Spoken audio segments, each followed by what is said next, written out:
What points are coming in your mind right now when it comes to speak better English? Well, let's talk about technology because the modern generation is too much addicted to this particular thing. So, yes, I'm addicted, every one of us. Like, we're really attracted to this thing more than anything else. Whatever we do, we always get indulged into our mobile. That, okay, I want to learn something, let's start it with mobile. I want to discard my mobile, let's find out the solution. I have seen, like, yes, I've applied this particular thing when it is about not using mobile a lot. Then I search it how to not to use mobile, then I'm searching it on mobile. So jokes apart, but yes, when it is about learning English, huge chunk of opportunities there when technology is always at your service. Like, you know what happens nowadays, we've got so many apps, such as one of our favorite apps is Duolingo. This particular app is really helpful because it is giving you challenge every single time. Whatever you're getting a lesson, then you're thrown at a challenge. So in such a way, if we can use the technology in a good way, that okay, I'm using mobile, there is no problem, but why not it been used in such a way so that it can profit me something, so that it can give me a kind of feeling that okay, at least at the end of the day, I'm not misusing my mobile. So it is not only about mobile, whatever device we're pursuing, we can do that. So right now I would love to emphasize the technology. Like, what do you think? Like, don't you think it's being misused? Misused in the sense, sometime it happens, we open up YouTube with an intention that okay, I'm going to learn this, but then later what happens, we get indulged into something else. So why not? I think the problem is we're not able to fix up our mind. So here I would love to ask for your opinion, what you think, that like, is it really being misused? I don't want to talk about why people are not able to take the most out of technology, but I would love to give some recommendations. It's like, as you said, like Duolingo is one of the apps that actually you keep up your daily streak. You learn every day. If you don't learn, then your streak is broken. So you have kind of a tension or worry that make sure that I spend at least 15 minutes today to keep up my streak, right? So yeah, I think that helps us a lot. Apps like mobile phone dictionaries, right?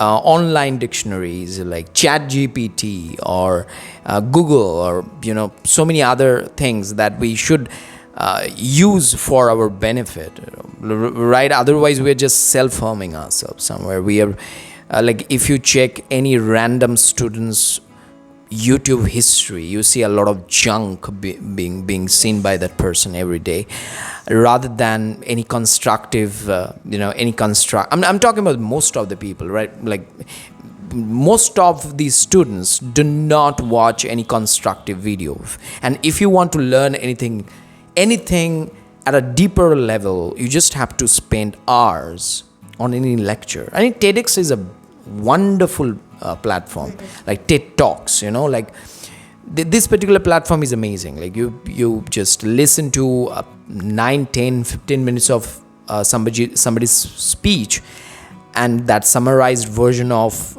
a particular topic gives you a lot of clarity, and you do the research either on ChatGPT or anywhere like Google, and you get the entire idea about that particular topic. So one of the I would like to mention a particular video that I often watch, and that is Believe in Yourself, where somebody, I really don't know his name, he actually he is talking about, in this particular video, guys, I'll mention the video in the description. Please check it out. It's a nice video in order to utilize your time. And he's saying that if you spend 1 hour every day for the next 5 years, in 1 extra hours, he's saying 1 extra hours if you spend on any particular subject that you are interested in for the next 5 hours, like, you will be national champion, like you will be competing nationally. So it's a very big statement, and it's so true,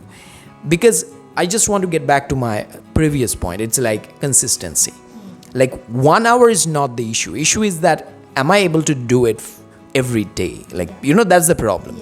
So this video reminds me of the kind of time I have. I get so happy, Parvati. I feel like, wow, look at this guy. He has years of experience, and he's sharing on a platform which is free for me. And this is one of my favorite TED Talks video. I really appreciate it. Yeah, absolutely. Technology like this, like technology really helps you with a lot of things that you often miss. But there is another thing, that how can you, there is another quote I think you can remember. Jay Shetty would say that, do you choose education over entertainment or entertainment over education? So that's amazing. Like, most people choose entertainment over education. And that's why you see that we know latest movie song, but we don't know the words that we have learned recently. Right? We don't remember. A lot of people can argue that, there is a rhythm in the song, so it's very easy to remember, and everybody is singing everywhere it is playing. So yeah, but that's not my point. My point is that if you are a singer, music is for you. But if you are not a singer, then just use it for refreshment. Yes. Right? And refreshment doesn't mean for an hour. Then it becomes a hobby. Just make something out of music. An hour meaning you're just, it's a hobby, right? Like, I don't read books for an hour every day, but I call it hobby. But if you're spending an hour on something, meaning it is a very heavier hobby, right? So that's what I think about technology. I probably talked a lot about this. Now I have a point, and that is, what about words? What about, this is so important. Why are spoken English learners so tired of speaking English? Because they are not able to make it new. Yes. How can you make it new? Last time you said in the class, when we were doing the class, you said, Dada, I was not able to remember the word. What word? Flabbergasting. Flabbergasted. I could not remember the word flabbergasted. The moment you remembered it, the moment the word came up in your mind, you actually felt so happy. Yeah. But you are not happy because you know English. You got happy because you suddenly were able to recall the word. Yes. Right?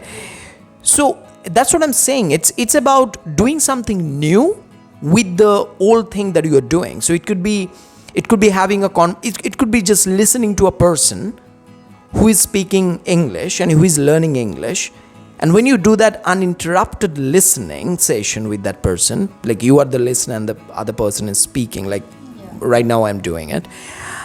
You are listening to me and I'm speaking. So you get a lot of words from me. Words that you know, words that you don't know, mostly, words that you know, but they're not practiced enough. And that's why the possibility is high to forget. And the words that we don't know, if we don't listen to people, then these words remain always unknown to us. You know what I mean? So I think vocabulary, I don't know how do people learn vocabulary, but I've got a guy named Ketan, and Ketan is from USA. And this guy is my student right now. So he really helps me with a lot of different ideas. Because he's in a very creative profession, and he's working on a lot of important and vital things every day. So this guy gives me a lot of ideas which I can apply in just my teaching and can make it massive. I can just produce massive result for my students. So here, if I talk about how can you grow your vocabularies, just learn 5 vocabularies and then play a quiz, whether you are able to remember or not. And you can say, there is a note card game. You write the word one side of the note, and then one side of the card, and the another side you write the definition. So you see the definition, you try to remember the word. Make it fun. Make it fun. Just it's a technique.